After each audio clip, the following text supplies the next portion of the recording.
We're live. I think we're live. Yes. Yes. Looks good. I look at the little red thing in the corner every single Right. time. Welcome back. We are once again on our old night but new time. And we are doing book chats with mostly books. And I'm Jody. I'm Jen. Tonight we are discussing The Chosen and the Beautiful by Nghi Vo. And this is our second book by this author. Yes. It's a full-length novel this time. And which is exciting. Yes. Full length at like 254 pages. But I will take that. Yeah, it's a short book, but it's packed. Yeah. And we'll get to that. Yeah. So I think you should start us off with a synopsis of this book. Okay, it's a retelling of The Great Gatsby, only instead of Nick being our narrator, Jordan Baker is our narrator. And she is a queer Vietnamese immigrant in the upper echelons of New York City. And there's like magic and stuff. Jordan can cut paper into living beings, basically. Mm-hmm. There's the damned running around New York up to various activities. There's lots of other like enchantments abound. Yeah, enchantments is a perfect way of saying it because they even do enchantments. Yeah, and so plot-wise, it's The Great Gatsby, but from Jordan's point of view. So we get some different scenes and some different takes on characters, sometimes more astute takes on characters. With magic. With magic. Yeah. What's not to love about this? It was really good.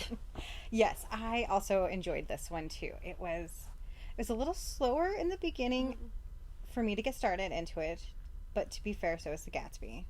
And I think the beginning to me was really where Gatsby's throughout. But it was harder because I think once you get more into it, you start to see other scenes. Yeah, because it's like always like building up. It's like, when are we going to meet Gatsby? And it's always like building up to that. Even like in this one, there's the whole thing of like, this is his party. Where is he? But yeah, I also really enjoyed this one. It's one of my favorites I've read this year. Ooh, that's high praise. I like it. I don't know how. I think I'd put it in top 3. Oh, nice. Yeah, and past that I can't pick. Curious what the other two are, but we'll come back to that later. Okay. Yeah, and it was definitely a really good read. You know, her writing is always impeccable. It's always incredibly tight. There's nothing that's excessive or like just added in for the fluff of the book, which is why she can get away with writing amazing novellas. Like, I think hers is one of the only novellas I actually liked. I'd love to hear that. Yeah, well, it was a complete story. Like, you know me, I always want more. However, that being said, like, you still had, you know, your beginning, your end, and it was a satisfying end. And then that book was so layered as well. So that was the Empress of Salt and Fortune. Yeah. Correct? We highly recommend reading that if you haven't. I recommend the other one, the second one, too. And I need to read the second one. It's good. It's really good. So, yeah, needless to say, her writing is just fabulous. It's always very lush, too, which, like, especially suits this one. Because, like, you're going to go into it with, like, expecting, like, your own ideas of The Great Gatsby. And this one's, like, very lush and glittering. And there's alcohol everywhere in this book. It's Gatsby. Yeah. And it's just, like, I was looking up drinks. I'm like, is this, like, actually a 1920s thing? Or is this, like, part of the magic of the book? Like, yes and yes. I can't tell. It's a bone. I do love how, as they all say throughout the book, gin-soaked this whole story is. So much. Yeah. What else about writing did we need to discuss? It's a book I want to go back and reread because, like, we'll talk about the ending, but I feel like there's just things I missed when I was going through it where I'm like, oh yeah, this means this, whatever words mean. But then, like, there's more meaning to it and layers and, like, how, like, Jordan navigates her place in society. Like, I think I'll get more out of it when I reread it. With a second read. Yeah. Yeah. I agree. And I also would like to reread it to see how the end fits in more. Which I don't want to say more than that right now. We will later. We will say stuff at the end. And I also, she, like you said, has such lush descriptions that you could easily get lost in those as well. And it would be like a nice reread to savor. Yeah. So, yeah, I agree. That's good. There's something else I was going to say about writing. I mean, characters were fabulous. Her characters are always great, though, too, again. I like Jordan in this. Did you? Well, should we move to characters and come back to writing if we remember it? Okay. I have semi-mixed feelings on Jordan, only because she has an edge But you have to have an edge in this society, I think. Yeah. I decided that she was a survival snob in the sense that she adapted to survive in this horrible society that obviously looked down upon her.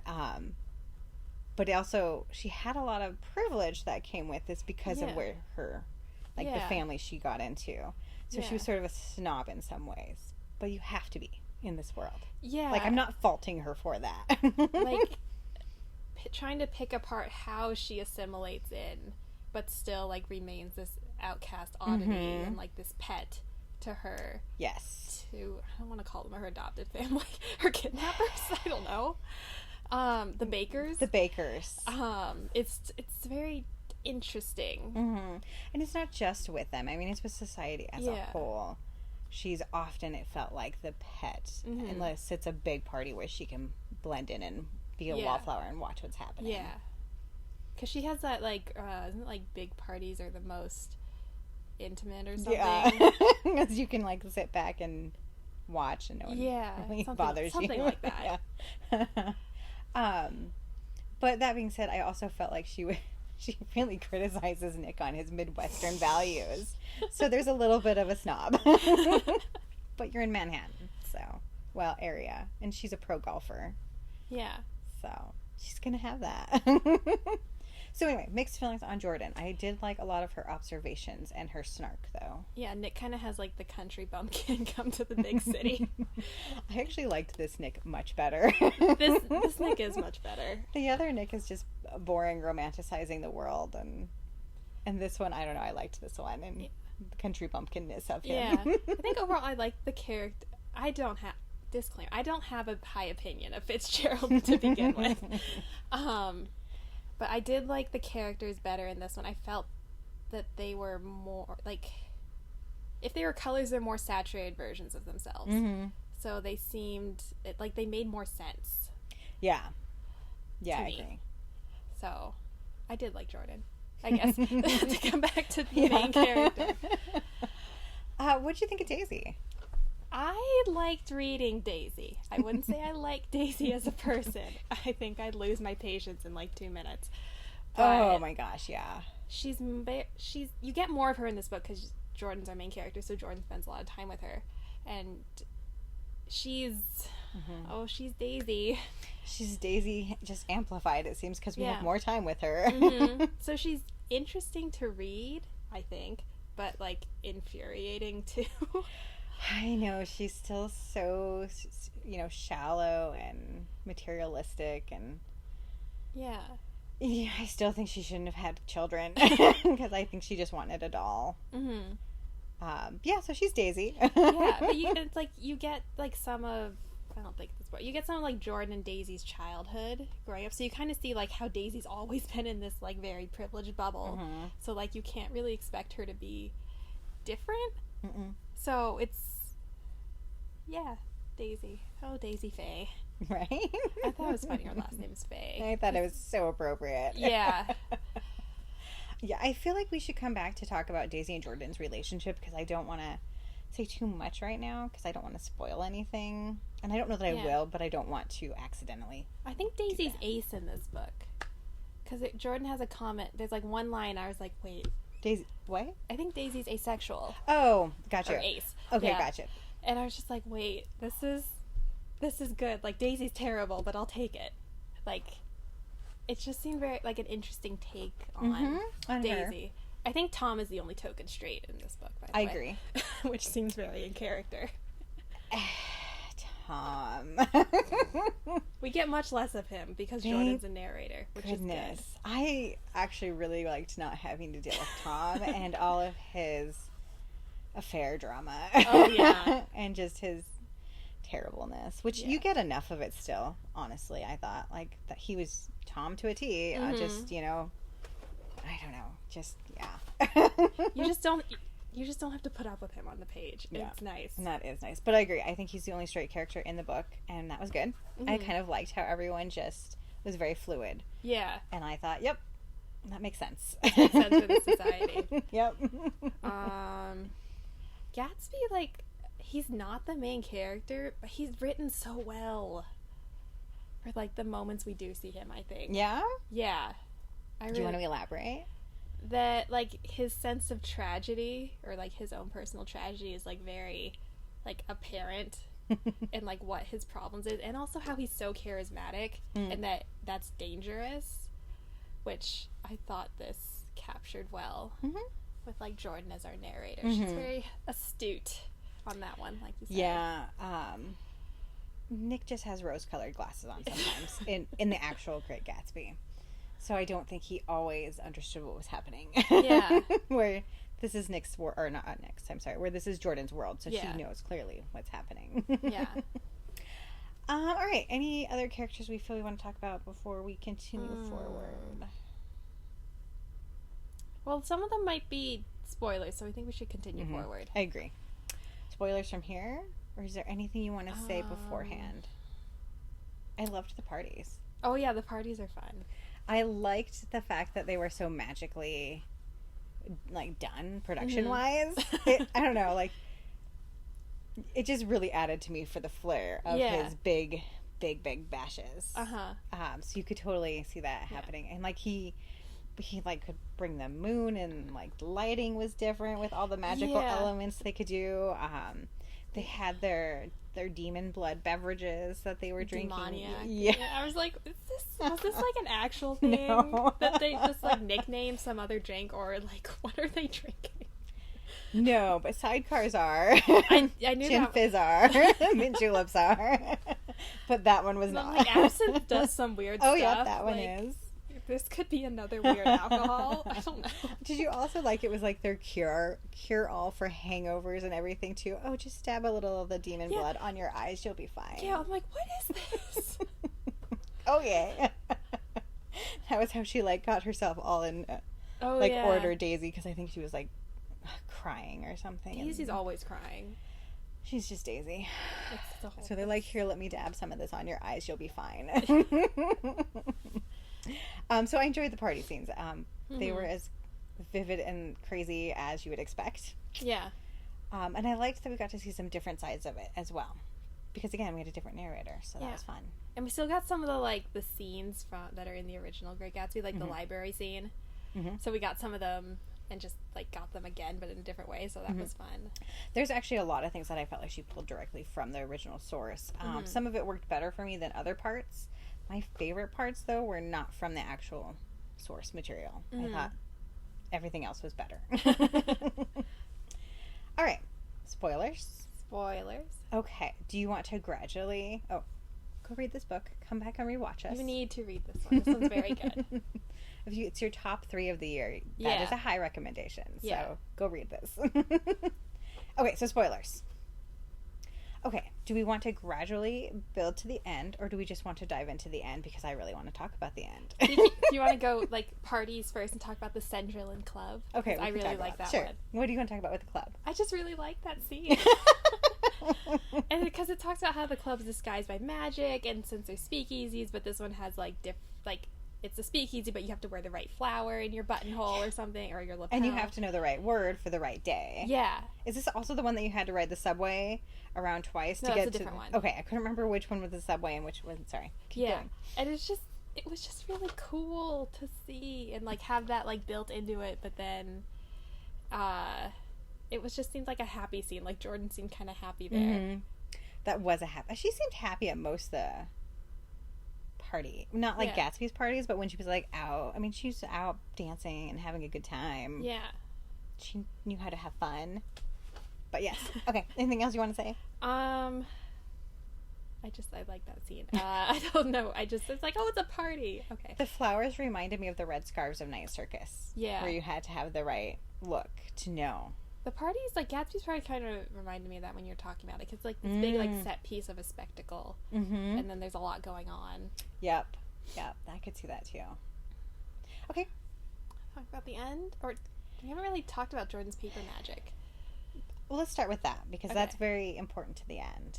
Okay, go ahead if you want to explain her paper magic. Yeah, so Jordan can like cut paper into living beings. Like at one point, she cuts like a tiger. And it's based off of, like, her impressions, her feelings, like, her intention what she thinks tigers are, that kind of thing. And she, like, cuts it, and then it grows to, like, a life-size tiger. Which, she did this when she was, like, a kid. So it was like, what are you going to do with a giant tiger? I know. Talk about a scary moment. Yeah. So it shows up a couple times in the book. Jordan doesn't really know how to do this magic, and she's never been encouraged or taught or. I think she's kind of scared of it in a way too. Yeah. And she really has only done it when Daisy kind of pressured her, it seemed like. Because wasn't the other one when she made a mock Daisy? Yeah. I thought we were going to talk about that separately, because that was a whole thing. I know. We're going to have to talk about that as a whole thing. So Jordan makes a mock Daisy. And then at one of Gatsby's parties, she meets these, like, paper cutters from Asia. I didn't know where. I'm not really sure where from Asia they were from. Kai, I think, is, like, either a Chinese or a Japanese name, but it's spelled differently, so I'm not sure. And if it mentioned it, I don't remember. I don't know if it ever mentioned. They maybe could have been from several different places in Asia, but they were headed back, I think, to China at the end. Shanghai, yeah. Okay, keep going. So she meets them, and they can do this paper magic, and they know how to do it. It's part of their lives, and she's like, wait, I can do that. It's part of my life. And they're like, they recognize her, and then it's just like, you can do this, but, like, you were never taught. Or at one point she, like, does some on, like, the Dr. Eccles or whatever. Oh, the billboard. She does some of this magic where she just slices the paper and, like, of the billboard magic into it. And then Kai shows up. He's like, you called to me in a dream. What are you doing? This is a terrible way of doing this. You just butchered this poor paper. We can teach you how to do it the right way. So it's kind of a moment of Jordan's. Her feelings are very complicated about, like, this magic, but then also meeting other Asian people. Yeah, I mean, she really obviously was not, typically seeing that in her society, because that's just how it was. So I think this was a big revelation of identity for her, and, like, what am I supposed to do with this now? Yeah, because she's, like, intrigued, but she also feels kind of, like, angry and combative, and it's a whole And thing. I'm sure scared. Like, it's all the feelings. Yeah. It's all sorts of feelings. And then she goes and, like, hangs out with them, and that was weird. Seemed to be having, like, a good time, but also kind of, like, on edge. Yeah, that was so weird, because she seemed like she was having a good time, but it seemed like everybody around her was not having a good time. And they were kind of like, well, girl, let's calm down. Maybe drink a little less. Because it seemed like they were having, because, she didn't remember all of it either. Yeah. And the memories she did have seemed like she maybe got into it with, was it Bai? Bai. And, like, that seemed like that maybe didn't go well. Maybe had to be asked to leave. But again, I'm sure she was dealing with a lot of emotions. There were a lot of feelings. I'm sure she bottled up her paper magic and was kind of maybe not ashamed of it, but she didn't know what to do with it. Yeah, it wasn't something to be, like, open about. Yeah. And then to see people open about it was kind of like I don't know what to do now. So that was the whole thing. It was a whole thing. Talk about Mock Daisy or the ending? Let's go back to Mock Daisy, because that's going to lead to maybe the end. Yeah. And then the ending. Yeah, okay. Oh, do you want me to? I don't care. Otherwise I can. Okay. So Daisy she has to go to this, like, big dinner with soldiers. Is this with soldiers, or is she engaged? It's her bridal dinner, right. The night before the wedding. Yeah, okay. So it's like the rehearsal dinner. Yeah, there you go. But they kept calling it, like, bridal something. Yeah, bridal party dinner something. Maybe they call it the bridal party dinner. Anyway, all the in-laws are in town. You gotta go show up. And Daisy's in tears because she doesn't want to go. She doesn't want to marry Tom. It's like the whole thing that's alluded to in the original Great Gatsby, but, like, you don't ever see. Yeah. So it's that whole thing. And Daisy's a mess. And her mom's like, you have to pull yourself together in 30 minutes or something. Or Jordan's like, we'll be ready in 30 minutes. It's like, no, you won't. Is she also, like, drunk at this point? Oh, like, wait, yes? I think she got drunk beforehand because she was having a hard time coping, and then she got sick from it, and she was a hot mess. Yeah, she's just all sorts of a mess. So Jordan takes Daisy's, like, grad photo or high school photo, yearbook photo. Yearbook, yeah. And makes a paper daisy, makes a paper doll for everyone to smile and be Daisy kind the to. person, not the flower. Yeah. And it's eerie because this thing walks and talks like Daisy and looks like Daisy, but like a little bit younger, but I don't know, she looks more. And her hand was slightly Oh yeah, she's missing 3 fingers. chopped off because Jordan got in a hurry at the end. Yeah. Details. So they just like stuff some gloves and give her gloves. And I'm like, okay. And they sent, and this like Daisy will only listen to Jordan, which was also interesting. Yeah. But I mean, that makes sense in the sense that she created it. So Yeah. she's probably the master, like like another book with the golem and the genie. Yeah. Anyway, that's a whole different tangent. But yeah, do you want to? Yeah. Was there more? A little bit more. So Daisy goes to this party, fools everyone, comes back, and then they get the real Daisy, and in the woods, like the real Daisy murders Paper Daisy, Brutally murdered. like whacks in her skull with a shovel.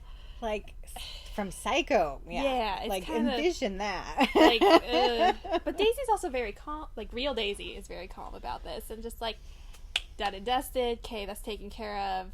I'll get married tomorrow. Yeah, I mean, it was evidently a very cathartic moment for her to kill herself violently. But like her younger self, I was just like this. That was a weird scene, and I think Jordan was like, whoa, I don't know what to do about this now, but this is a weird reaction. It was weird to read. But I kind of felt like that pretty much says what I've always thought about Daisy with the whole, like, even in the real Great Gatsby, when she hits Myrtle. Yeah. Like, I've always kind of thought that was sort of deliberate. Yeah, or it's like, because Daisy has these moments of, like, she's much more, like, I don't know, cutthroat, maybe, than, like, she acts most of the time. Like, she has it in her. I think she's a really dark side, yeah. It's just that like, ugh. comes out on an occasion. So, yeah, I felt that was nice foreshadowing for the car scene. But then also people made of paper. And what about that? Nick is made out of paper this whole time. Okay, were you expecting that? No. Me neither. I want to go back and read it because there's a part where like Paper Daisy has no smell. She doesn't smell like anything. Does Nick have no smell? Maybe, because Jordan's always remarking like, oh, he has this cologne on. So I'm like, is he always wearing cologne because he doesn't have a smell? Oh, it's the carnation. She smells a paper carnation and it has no smell. Oh, right. At the party. That Kai made her. Yeah. So like, I was like, Paper Nick has no smell. But I was stunned by this revelation. Yeah. I just need that stated. Like, it was so like... You get into this scene where Jordan is with Nick, and are they breaking up or... I don't know. I don't remember. It starts out like a sex scene. She basically, goes into his heart. She cuts open his chest and takes out his paper heart. Yeah. And I was like, whoa, I just didn't see that coming. And Nick's kind of just laying there like, okay with all of this. So what happened is Nick, the real Nick Carraway, passed away in a car wreck after coming back from World War One. And his grandmother, in I guess a way of coping. That was before that, because the last thing he remembers is army muster. They said that he died in a car wreck because it was so tragic that their hero returned to die in a car wreck. Yeah, and that's why he gets really like prickly about the car wreck with Myrtle. As he should, but yes. But yeah, in like a way that's kind of like Jordan's like, this doesn't seem right. Right. Yeah. So his grandmother created Nick and then sent him out in the world. But I think it was to cope with the fact that he came back from that and then died so young still in a car wreck. And so then they were like, great, we're going to send you to New York as a representative for the family. And off he went. But they take out his heart and it has like all the names of the people he loves or would love on it, and it's just, I think he had to take them out and write their names on it. I was unclear on that. I'm like, how did his grandmother know to do these names? But I'm like, that's super cool if she did. Yeah. But like Gatsby's is written there in like giant letters, so if anyone who thought like Nick and Gatsby were ever a thing in the original, they need to read this one. Because they're totally a thing. They're totally a thing, and it's kind of like... But it was a weird thing. It was like with everything with Gatsby, it's a possession thing. It's a yeah. Yeah. It's not a healthy thing, but like, it felt kind of like validating to be like, yes, okay, I'm the only one who read this. Yeah, because the original always feels like a love letter to Gatsby from Nick. Yeah. And then, because Jordan sees her own name written on there, and she's like, oh, my name was written very carefully. So I'm like, oh, that means Nick had to have been writing these names as he met these people. But he also had, like, Tom's name on there in a weird way. Yeah. So maybe some were added. I think before? some maybe were added to give him, like, a sense of, like, family and connection and, like, sense of self. So that when he arrived in New York, he wasn't, like, a weird, non... Yeah, person. be like, who are you? With Which no he memories. is, but... Right? Yeah. Yeah. And so it is mentioned in his backstory that he actually had his family... Where was he born? Was he born in... Midwest? No. His grandma... No, well, maybe it's his grandmother was born. They were missionaries or something Yes. in, like... Southeast Asia, I think, and I was just like, and they were like, initially they just said they were missionaries, and it wasn't him, maybe it was his grandmother was born there. Yeah, but then they were about like his great grandparents too. And then it was like, oh, maybe there's more to this story than we really thought. And then on top of that, he also had Native American blood on the one side, so his grandmother sounds amazing. Basically, is what I'm getting at, because she has all sorts of cool powers. Oh, yeah, she has all sorts of magic going on. So I was like, oh, we need that story too. Lots of diverse characters. Anyway, that was a side tangent. Yeah. On how the paper magic got started, I guess, is kind of where I was going with that. Oh, okay. So that we knew how come the grandmother was able to do that. Yeah. Yeah. So do you think he has a soul at this stage? He's made of paper. That's kind of my thought too. But it was so funny because I felt like this Nick had a way better soul. This Nick was more generally a better person. Yes, than in the other one. The other Nick kind of, like, lets all this terrible stuff, like, happen in front of him. This Nick seems to, like, kind of speak up sometimes. So doesn't that say something about the original? Yeah. I guess is what I'm saying. Anyway, Jordan makes him a new heart. So, too. Which, out of her planner. So it seemed kind of sweet. Like, sounded like she was giving him a future. I think she did. And put him back into the world. Yeah. Not together, but in the world. Yeah. Because then we should probably say that she's now leaving. So in the background of all this is they're calling them the Manchester Acts, and it's very xenophobic laws going into effect, which, like, it's very interesting because there's, like, a whole series of, like, xenophobic laws targeting Asian people, and that's in, like, the backstory of this, and Jordan feeling like, I might be okay, but she's like, but probably not. So yeah, which then you have all of her white friends being like, oh, you're gonna be fine, you're gonna be fine, and Daisy's like, just come with us, don't go to dirty Shanghai. And I'm like, oh yeah, God, Daisy. That said Daisy all right there. Yeah. And I feel like I think it was smart that Jordan left, and I'm glad she has the funds to do that in the way she wants. But I kind of feel like all of her other friends, as soon as that law was passed, are gonna drop her like a hot pancake. What's the phrase? I don't know what I'm trying to think. Hot potato? Maybe. Potato? Is it potatoes? Hot potato. Anyway, they were not going to probably stay friends with her. No. So it's just crappy all around. And, like, her aunt's dying. And, like, her aunt's friends, like, talk... Her aunt's friends, like, were part of this, like, planning this law or something. And they're just talking about it with front her of there. Like, how is that remotely as smart and okay and something you would ever do? Like, how do you not see this? Yeah. That's a whole thing. Yeah. There's a lot. Yeah. There's a lot to untangle. Like, I wanted to like her aunt, but I really didn't love her aunt. Because her aunt has these moments of, like, you need to be strong and, like, your own person. It's like, yes, but society isn't going to let Jordan do that because how she looks. Right. So it's like...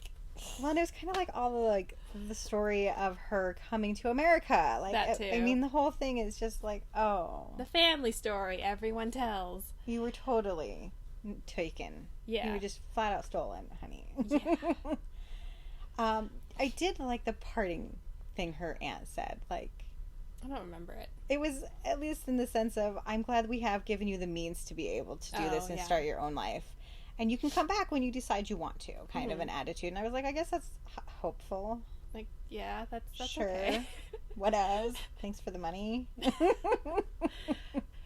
There's there's a part like Jordan goes back to like the Field of Ashes or whatever that place is called. Yeah, and is trying to like get answers for what happened to Myrtle and just what did Daisy do? Because I think she knows, but she wants confirmation of it. And I did love that she asked the billboard with the all-seeing eyes. I liked that part a lot because that's made that billboard make sense to me. Oh.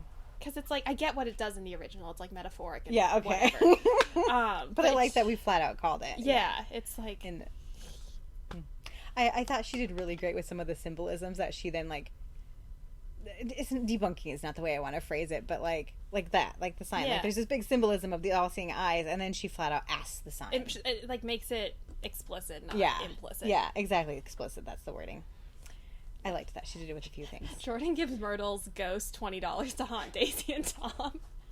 I enjoyed that as well. Me too. She's like, that'll get her started. It won't get her the whole way, but it'll get her started. They needed a good haunting. I'm telling you, Daisy did that deliberately. Yeah, I'm like, okay. What did you think about Gatsby literally selling his soul? Did we talk about that? No, we didn't. So, Gatsby basically is the gatekeeper between hell and earth. Yeah. That part was unclear a little bit. Like, I could have had a little bit more on that, because it's like, sometimes people disappeared from his parties to never be seen again. I'm assuming went down to hell and whatever that amounted to. And sometimes they didn't disappear, but they were altered. Like, they just weren't all there or the same. Yeah. So I don't know what his evil doings were, but he was definitely somehow connected to hell. There's a whole... Literally. It sounded like a gentleman's club kind of thing, where you could, like, sell your soul, but it's like Gentleman's Club of Hell, and you like sell your soul and you like do bargains with the damned, and then you get stuff. That makes sense. Kind of. And then he was selling whatever he's selling at the drugstores on top of that. Yeah. But again, everything that's alluded to in the original was just flat out said here. Yeah. Because they're like, Gatsby came back a completely different person, and like he completely remakes himself, but in this he like remakes himself with the help of hell. Yeah. And he does it all for Daisy. Yeah. So it's just like, oof. And then you know he literally has no soul at this point. Yeah. So his relationships are always... They're weird. Interesting. Possessions. Mm-hmm. Nothing more than possessions. Anyway, and this is backtracking a little bit, but I did like that him and Nick were a thing, because I always thought that in the original. Because it's like, this is... Yeah. Yeah. It's too... I didn't know how I felt about that, but then him still being so obsessed over Daisy at the same time. But he couldn't let go of Nick. Yeah. But he was in love with Daisy. So I'm like, so are you also in love with Nick? Or is Nick just your thing you want to have? Because it felt more like that to me with Nick. Yeah. And anyway. Do we have anything else to say? It's a whole thing. It's definitely a whole thing. Parting thoughts? Then it was a wild ride. It was very... It seems like a short book, but like, I feel like you've gotten the point if you watched this and didn't duck out for spoilers, that there's a lot going on in this book. So it's dense. Mm-hmm. It's a dense read. It's a dense read. But it doesn't... I know for you the beginning was different, but for me it never felt like it was dragging. It did remind me of how hot summer is, because it's always talking about how hot the summer in New York is, and I'm like, ugh. Yep. It's been just hot feel and muggy. Mm-hmm. Just like, yep. Feel it. I get it. Anytime somebody wants a mint julep, which I never really have people want mint juleps around me, but I always think of the Great Gatsby. Oh. So I was glad they actually did a nod to that drink as well. Huh. I don't know why. It's like one of those old-timey drinks that whoever thinks of it, except in the hot, hot months, I guess. Okay. Random thoughts.